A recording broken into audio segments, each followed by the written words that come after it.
Well, no better this morning. I think it's obviously been the game was only Sunday a couple of days ago, or 36 hours ago. So we'll have a better idea this morning after training. There's still a little bit of a illness lingering about the camp, so we'll just make sure that everybody's checked today, and we'll have a better idea after training. Well, another busy week last week. I mean, what's the mood, I guess, amongst the squad after two great wins? Yeah, listen, they're confident. I think we've had a decent run over the last 8-9 games. So the last 2 games in particular, we've had some good performances. Followed up Freiburg with obviously a good performance in one against Wolves, which was always a tough game. So listen, they're in a good place and getting ready for a busy period. In terms of Liverpool and in terms of this competition, what is it that you think makes them such a tough side to go up against? A number of reasons probably. I think they've got a terrific manager. They've got a really good talented squad of players, and they've had good success over the past few years.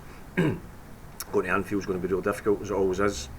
So quarter-finals of the League Cup, and a big game for everybody associated with the club. So hopefully we can go and get a good performance and the right result. And how much confidence do you take from your European success last season? I guess how does that help you going into other competitions this year? Does it give another level of confidence? I think so. Listen, success, winning and being successful gives you a couple of things. You're hungry for more, and it gives you a feeling that you're capable of doing it and being successful and winning things. So I think that's been the case for another good run in the Europa League. So we've done the business there. The quarter-finals of the Carabao Cup. So listen, we're in a good place at the moment, and hungry and looking forward to improving on that. I don't know if it's fair or unfair, but a lot of people now are saying West Ham are a cup team, really good cup team off the back of the European exploits. Does that stand you in good stead ahead of a quarter-final against probably the highest-ranked team left in the competition? Well, I think if you're a good cup team, that's a positive thing. I would suggest that, I think 6th and 5th or 7th and 6th over the last 2 years in the Premier League would also suggest that we're a decent league team as well. So I think if we can marry the two, we might just come up with we're not a bad team. We still get work to do and we're still looking to improve. But I think over the past 2.5 years we've shown that we're a decent team capable of winning games and going deep into competition. So we've got confidence from that, and tomorrow will be another big game. You mentioned that winning last year, the Europa Conference League, will give you confidence and give you the desire to go and win more trophies. Obviously last year was the first in 43 years, so talk us through what it does for the mindset. Well, I think you get confidence comes from a number of things. I think your preparation and your ultimately your results. So I think if you can trust the process and trust the what you've done, and you can build on that, then it gives you the belief that you're capable of doing it until you can do it again.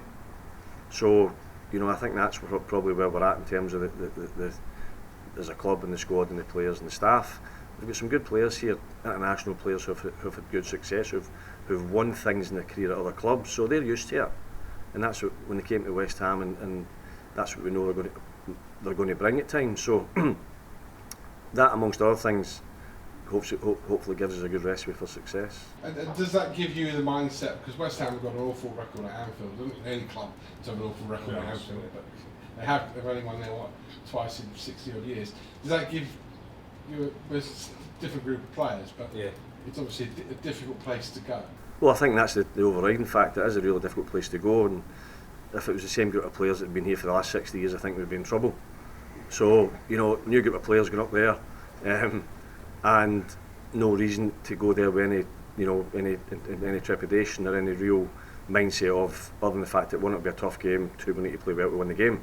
So our record's not great, and hopefully we'll change that. One on Lucas Paquetá, because his performance the other day was phenomenal. He's been great all season, actually. Yeah. West Ham fans seeing that sort of player, Kudus as well, Alvarez, Jared Bowen playing really well, lifting the club to a different level. Yeah, and I think amongst, they get support for the rest of the players. So the 4 players you mentioned there, 5 players they're terrific players in their own right, and we're delighted they're here. they're supported by another group of players who equally do the job well and support each other as it goes. So listen, we're delighted we've got them. The supporters are happy as well. They're playing well at the moment, so long may it continue. Last one, in last 16, obviously in Europe, quarter final coming up in the League Cup. You're doing well in the league. A wise sage said to me recently that one thing that people want is what they can't have, which is everything. But West Ham appear to be close to having everything. Well, that sounds quite an intelligent person who told you that. I'm not quite sure. No. So, look, you just got to keep going, haven't you? The football's relentless. The level of success brings that. The amount of games, the level of games, the quality of the opposition. So we're enjoying that. We're rising to the challenge. Hopefully, we know we need to keep working hard and keep our feet in the ground and keep going, and that's what we'll do.